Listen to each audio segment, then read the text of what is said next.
Hello students, hope you are fit and fine. Today we are going to deal with the last two topics of our chapter, that is angle sum property of a triangle and exterior angle property of a triangle. Now both these topics are not new to you because you have learned a little bit of it in class 7 and a little bit of it in class 8. So it would be very easy for you to understand both the topics. So let's not waste the time. Let's move on to the first property. This is your property, children, the angle sum property of a triangle, and the statement goes this way: the sum of the angles of a triangle is 180 degree. Hindi में किसी त्रिभुज के कोणों का योग 180 degree होता है. आपको डायग्राम में भी दिखाया गया है बच्चों, देखिए angle A plus angle B plus angle C is always equal to 180 degree. बच्चों इस चैप्टर में ऐसा दो थ्योरम है जिनका प्रूफ आपको मालूम होना जरूरी है. पहला था vertically opposite angles are equal, जो हम ऑलरेडी कर चुके हैं, and this is the second theorem that जिसका प्रूफ आपको मालूम होना है. ठीक है, okay. Now this is your angle sum property of a triangle. जब हम हिंदी में इसे कहेंगे, हम कहेंगे त्रिभुज का कोण योग गुण. And the theorem is the sum of the angles of a triangle is 180 degree. Now all of us know that a triangle has got three angles, है ना? Let's give them names. This is angle 1, this is angle 2 and this is angle 3. ठीक है? तो what is given? Angle 1, angle 2 and angle 3 is given to you. What you have to prove? That all the three angles together forms angle 1 plus angle 2 plus angle 3 is equal to 180 degree. This is what you have to prove. ठीक है? Up here we have to use any of the property that we have learned till now. So what I'm going to do is I'm going to construct a line over here which is parallel to QR. So here this way I'm going to construct a line. हमें एक रचना करना होगा XY रेखा जो कि QR के साथ समांतर है. तो हम क्या लिखेंगे? कंस्ट्रक्शन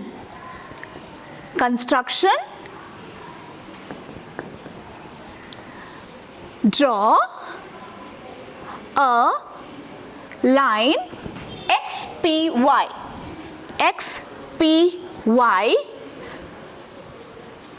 parallel to, किसके पैरेलल चाहिए हमें? QR. Parallel to QR through, हम कहां से बना रहे हैं? Through P. Okay, this is your construction. Now let's start the proof. अब यहां पर because we have drawn a straight line, here we've got two angles, two extra angles, right? We will give them name. Let this be angle 4 and let this be angle 5. ठीक है? अब यहाँ पर because it is a straight line, sum of all the three angles should be equal to 180 degree. So how will we write this? Since x, you can take xpy or you can take just xy also. Since xy is a line, तो हमारा क्या आएगा? Directly we'll write angle 4 plus angle 1 plus angle 5 is equal to 180 degree. Fine. This is your equation number 1. Because it is a straight line, sum of all the three angles is equal to 180 degree. Now we can see ये दोनों line आपस में parallel है, इसलिए हमने इसे construct किया है. अगर ये दोनों लाइन पैरेलल है, इस लाइन को छोड़ दीजिए. Is this a transversal? Yes. अब इस लाइन को छोड़िए. Is this a transversal? Yes. अगर ये transversal है तो हम कह सकते हैं angle 4 and angle 2 are equal. ठीक उसी तरह यहाँ पर भी angle 5 and angle 3 are also equal because they are forming a pair of alternate interior angles, right? तो हम कैसे लिखेंगे यहाँ पर? Since XY is parallel to QR, क्योंकि वे पैरेलल हैं, एंड ट्रांसवर्सल कौन कौन से हैं? PQ and PR. PQ, PR are the transversals, क्योंकि वे ट्रांसवर्सल है तो हम लिख सकते हैं angle 4 is equal to angle 2, angle 4 is equal to angle 2 and angle 5 is equal to angle 3, angle 5 is equal to angle 3. ठीक है, अब हम क्या करेंगे, ये जो वैल्यूज है we will substitute in equation number 1. Substituting in equation 1, तो हमारा यहां पर एंगल 4 है, एंगल 4 क्या के इक्वल है 2. So instead of 4 you will first will write this 4 plus 1 plus angle 5 is equal to 180 है ना. एंगल 4 की जगह पर आप लिखेंगे 2 plus angle 1 as it is और एंगल 5 की जगह पर आप लिखेंगे एंगल 3. बस हो गया हमारा आंसर. इसको और थोड़ा सा मॉडिफाई कर लीजिए. Implies angle 1 plus angle 2 plus angle 3 is equal to 180 degree and this is the proof of your theorem. अब बच्चों जब ये एग्जाम में आता है कैसे क्वेश्चन आ सकता है, या तो वे लिखेंगे कि they will write the whole theorem, ये पूरा थ्योरम वे लिखेंगे और यहां पर लिख देंगे प्रूफ. ठीक है, अदरवाइज कैसा आ सकता है, state and prove the angle sum property of a triangle. State माने you have to write the theorem and then you have to prove it. Fine students, चलिए अब हम देखते हैं हमारा next property. This is your second property children, exterior angle property of a triangle. यदि एक त्रिभुज की एक भुजा बढ़ाई जाए तो इस प्रकार बना बहिष्कोण दोनों अंत अभिमुख कोणों के योग के बराबर होता है. Children, this is your second property, that is exterior angle property of a triangle. अगर हम हिंदी में कहें शॉर्ट में बहिष्कोण गुण. ठीक है, what does the theorem say? The theorem says that if a side of a triangle is produced, there are three sides of a triangle, any of the side if you are extending or producing, तो क्या होगा, then the exterior angle so formed is equal to the sum of the two interior opposite angles. ठीक है, यहाँ पर three sides. Now I am going to extend this side. Okay, I am going to extend BC. जब मैंने extend कर दिया यहाँ पर, you can see that an angle is formed over here. This is outside, so it is an exterior angle. Fine. So what does our property say? This exterior angle, that is angle ACD. This exterior angle is equal to the sum of the two interior. How many interior angles are there? 1, 2 and 3. The two interior opposite angles. We can't take this angle because this is adjacent to this exterior angle. तो हमारा angles कौन सा होगा, ये और ये, यानी कि angle A and angle B. So ACD is equal to angle A plus angle B. This is our exterior angle property. Now suppose if your triangle is this, fine, and you're extending it here.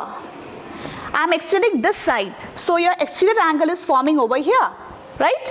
So this angle will be equal to which two angles? The interior opposite angles, these two, this one and this one. ठीक है? And if I have a triangle this way and I'm extending it this way, so where is my exterior angle? This is my exterior angle, and sum of the two interior opposite angle will be these two. I hope children exterior angle property is clear. Now directly we will move on to exercise 6.3. Children, this is your exercise 6.3, question number 1 and question number 3. In question number 1, every measurement is given in the diagram. You have to find out the value of angle PRQ. ठीक है?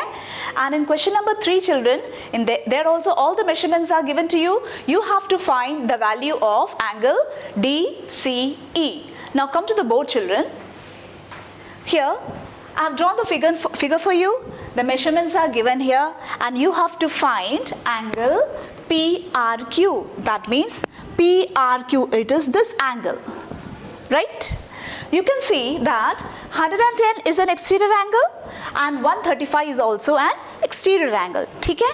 Now if I have to use this angle, I am supposed to add this exterior angle is equal to sum of the two interior opposite angles, but both the values are unknown to you, so how will you find out, है ना? So what you will do, we'll have to use some other property over here. आप देख सकते हैं कि this is a straight line, है ना? This is a straight line and sum of these two angle will be 180 degree because they are forming a linear pair, है ना? So what we will do, पहले हम यहाँ पर angles का नाम दे देते हैं because it makes it easier. This is angle 1 and this is your angle 2. So can we say that angle 1 plus 135 degree is equal to 180 degree because they are forming a linear pair? तो हम directly यहाँ लिख लेते हैं solution angle 1 plus 135 degree is equal to 180 degree. And what is the reason? Since linear pair, ठीक है? Which implies angle 1 is equal to 180 degree, this 135 will come there, minus 135 degree, that is equal to 45 degree. You've got angle 1, ये आपको मिल चुका है, this is 45 degree, ठीक है? Now we can use our exterior angle property. तो हम यहाँ लिखेंगे now by exterior angle property, तो हमारा क्या आएगा? This angle यानी कि TQP, angle TQP is equal to sum of the two interior opposite angles, that is angle 1 plus angle 2. Angle 1 plus angle 2. What is your TQP? That is 110 degree is equal to angle 1 आपका कितना आया यहाँ पर? 45 degree plus angle 2 implies angle 2 is equal to 110 degree minus 45 degree and that is equal to 65 degree. This is your angle 2 और हमारा angle 2 का actual name क्या है? Implies हमारा actual name है, what is it? PRQ. Implies angle PRQ is equal to 65 degree. And that's your answer. Isn't it easy, children? चलिए अब हम देखते हैं question number 3. I'll just tell you how to do, but you will do it as homework. ठीक है? यहाँ पर 35 degree and 53 degree is given to you, and other than that it's given AB is parallel to DE. ये जो AB है और ये जो DE है, ये दोनों आपस में समांतर है, और अगर ये दोनों समांतर है तो ये आपका क्या बन गया? ये बन गया आपका ट्रांसवर्सल यानी कि तिर्यक रेखा. So what will we get? We'll get this angle is equal to this angle because they are forming alternate interior angles. तो आपको ये 35 है, ये आपको मिल गया 35 degree, right? What is your question? To find DCE, you have to find DCE यानी कि ये angle. So now you just have to take this triangle. In triangle DCE, can you use angle sum property here? तो आपको यहाँ पे क्या आएगा? 53 degree plus 35 degree plus angle DCE is equal to 180 degree by angle sum property of a triangle. तो इसमें से आप आराम से अपना DCE फाइंड आउट कर सकते हैं. ये आपका होम असाइनमेंट है चिल्ड्रन. चलिए अब हम देखते हैं क्वेश्चन नंबर 2. बच्चों ये है आपका एक्सरसाइज 6.3 क्वेश्चन नंबर 2. आकृति में एंगल x 62 डिग्री है, एंगल XYZ 54 डिग्री है. यदि YO और ZO क्रमशः ट्राइंगल XYZ के एंगल XYZ और एंगल XZY के समद्विभाजक हैं तो एंगल OZY और एंगल YOZ ज्ञात कीजिए. अब बच्चों यहाँ पर देखिए मैंने डायग्राम बना दिया आपके लिए. एक स्पेशल केस यहाँ पे क्या दिया है? YO and ZO are the bisectors. This OY or YO is this line is a bisector of angle Y and OZ is a bisector of angle Z. So bisector माने it divides into two equal parts, right? Okay. अब यहाँ पर हमें क्या find out करना है? OZY. OZY पहला angle हमें ये फाइंड आउट करना है, ठीक है? अब यहाँ पर आप देख सकते हैं, forget about the small triangle. ये छोटा ट्राइंगल को आप भूल जाइए. Think about this big triangle.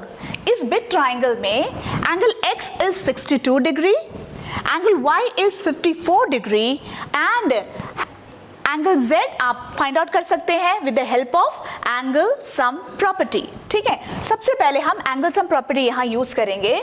We'll write in triangle X Y Z. क्या है X Y Z में? Angle X plus angle Y plus angle Z is equal to 180 degree. क्यों? Since या फिर by लिख देते हैं हम, by angle sum property of a triangle. ठीक है? Now what is your angle X? Angle X is 62 degree. 62 degree plus angle Y पूरा is 54 degree plus angle Z is equal to 180 degree, है ना?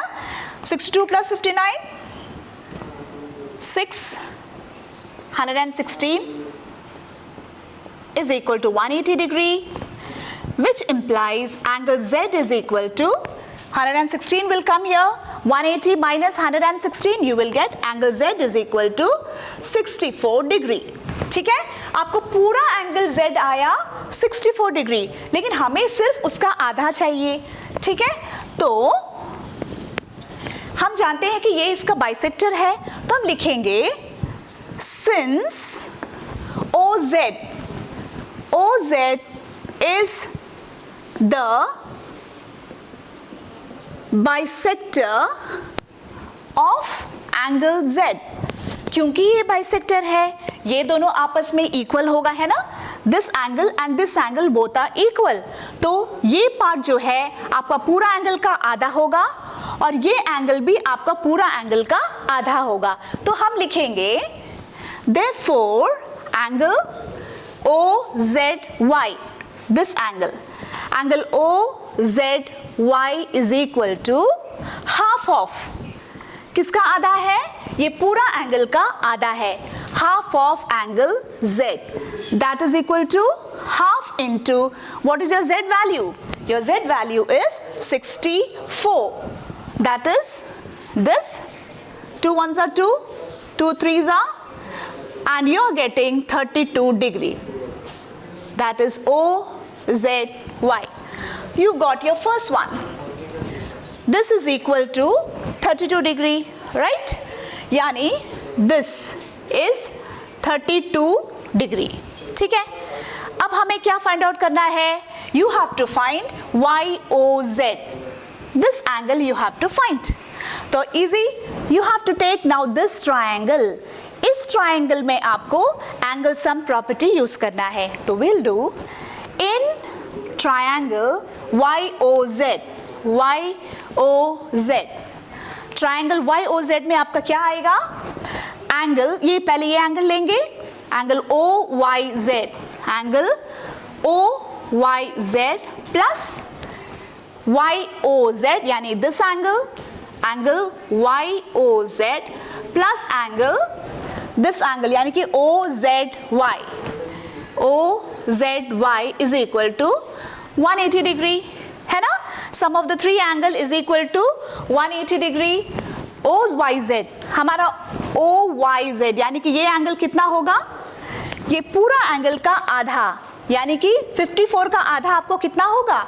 That is equal to 27 degree plus ये आपको find out करना है, that is YOZ plus हमारा OZY कितना आया आपका? 32 degree. That is equal to 180 degree. Add it. How much are you getting? YOZ plus 59 degree is equal to 180 degree. YOZ is equal to 180 degree minus 59 degree. YOZ is equal to, this is your answer. So I hope children this question is clear. यहाँ पे हमने क्या किया पहले? Firstly, we just forgot कि there is a triangle over here and we took the whole angles and we found out this angle, angle Z. फिर हम जानते हैं कि ये angle जो है पूरा Z का आधा है, तो we got the first angle, that is 32 degree, and then we took this small triangle. In the small triangle, you know that this is also half of the whole angle, so we got this angle, we got this angle, and hence with the help of angle sum property you got your final answer. Fine students, चलिए अब हम चलते हैं हमारे next question की ओर. Look at the sixth question children. आकृति में triangle त्रिभुज PQR की भुजा QR को बिंदु S तक बढ़ाया गया है. यदि एंगल PQR और एंगल PRS के समद्विभाजक बिंदु T पर मिलते हैं तो साबित कीजिए कि angle QTR is equal to half angle QPR है. Now students, here you can see two triangles, isn't it? आपका एक ट्राइंगल है PQR और एक आपका ट्राइंगल है TQR. आप देख सकते हैं दोनों का ये जो QR है is a common side. This side had been extended till here. यानी कि दोनों ही ट्राइंगल्स के लिए आपका ये जो है एक एक्सटीरियर एंगल है. क्योंकि ये एक्सटीरियर एंगल दिया हुआ है आपका डायग्राम में, it is very clear that to prove this we have to use the exterior angle property. तो हम सबसे पहले हमारा ये ट्राइंगल के लिए देख लेते हैं, ठीक है. For this triangle you can see that this is the exterior angle, right. So we'll write since angle PRS is exterior to triangle PQR, क्योंकि वो एक्सटीरियर है therefore हम क्या लिखेंगे एंगल PRS. ये जो एंगल है will be equal to which all angles? This angle and this angle, isn't it? That is angle QPR plus angle, इसका क्या नाम होगा? PQR. By exterior angle property, ठीक है. And this is your equation number 1. ये हो गया आपका इक्वेशन नंबर 1. नाउ अगला पार्ट देखते हैं. अब इस ट्राइंगल को देखेंगे. इस ट्राइंगल के लिए TRS जो है एक्सटीरियर है, तो हम लिखेंगे since angle TRS is exterior to triangle. कौन से ट्राइंगल के लिए? TQR. तो हमारा क्या आएगा? Therefore, angle TRS is equal to, इसका एक्सटीरियर एंगल प्रॉपर्टी के हिसाब से क्या होगा? This triangle, this angle and this angle, यानी QTR, angle QTR प्लस आपका ये एंगल यानी कि TQR, angle TQR by exterior angle property. अब ये TRS देखिए बच्चों, this TRS, ये जो एंगल है आप देख सकते हैं, क्योंकि यहाँ पर क्या गिवन है? QT and RT are the bisectors. RT is the bisector. अगर बाइसेक्टर है तो ये पूरा एंगल दो बराबर भाग है ना, यानी कि ये एंगल ये पूरा का आधा होगा. So what can we write for TRS? We can write half of PRS, है ना. यहाँ पे हम क्या लिखेंगे? Half of angle PRS. इसमें कोई चेंजेस नहीं है ना. एंगल QTR प्लस अब TQR देखिए. TQR ये जो एंगल है यहाँ पर QT is also a bisector. If this is a bisector यानी ये एंगल क्या होगा? ये पूरा का आधा होगा. So what can you write? Half of PQR. half of angle PQR. ठीक है, अब आप डिनोमिनेटर में देखिए, यहाँ पे बाई 2 है, यहाँ पर भी बाई 2 है. I want to remove that 2 from there. So what am I supposed to do? I will multiply the numerators with 2 throughout. So हम यहाँ लिखेंगे multiplying throughout by 2. पूरा का पूरा हम 2 से मल्टीप्लाई करेंगे तो हमारा क्या आएगा? 2 into 1 by 2 angle PRS, 2 into QTR plus 2 into half of angle PQR. 2 and 2 cancel, 2 and 2 cancel. So what will you have? You will have angle PRS is equal to 2 times angle QTR plus angle PQR, and this is your equation number 2. यहाँ पर आपको मिला एक angle PRS is equal to something and यहाँ पे आपको एक मिला angle PRS is equal to something, isn't it? तो can we compare both? So what we will do, from equation 1 and equation 2, if the LHS is equal, the RHS will also be equal. तो हमारा क्या आएगा? This part, यानी कि angle QPR plus angle PQR will be equal to this part, that is 2 times angle QTR plus angle PQR. And you can see here, both the sides you've got PQR in common. So can you cancel it? Of course you can cancel it. Implies, I'll bring it here, angle 2 times angle QTR is equal to angle QPR, है ना? Which implies angle QTR is equal to, this 2 will come down here, so we'll have 1 by 2 angle QPR, and that's your answer. So this is how you have to do question number 6. चलिए अब हम next slide की ओर देखते हैं. Let's see the questions. Children, this is your question number 4 and question number 5 of your exercise 6.3. Now here, I'll just give you an idea. You'll have to do it as home assignment. Fine? यहाँ पर you have to find the value of SQT. SQT. You have to find this value. Right? Okay. अब यहाँ पर this is a triangle and this is a triangle. अगर यहाँ पर अगर आपको ये एंगल मिल जाए, you can use angle sum property, isn't it? So how can you get this angle? यहाँ पर देखिए, you already know 2 angles. You just have to use angle sum property. You will get this angle, right? Once you get this angle, you know that these 2 angles are equal. Why? Because they are vertically opposite angles. Once you get this angle, ये भी आपको पता है, ये भी आपको पता है, तो आप इसे angle sum property से find out कर सकते हैं. ठीक है? अब अगले में आइए. यहाँ पर it's given कि these 2 lines are perpendicular, यानी कि this is 90 degree, and that these 2 lines are parallel also. And parallel means there will be a transversal, and if there is a transversal, you can go in for the 3 properties. Okay? तो यहाँ पर देखिए, these 2 lines are parallel, and you can see that this is a transversal. This is a transversal. So this full angle and this full angle will be equal because they are vertically opposite angles. तो हम कैसे लिख सकते हैं इसे?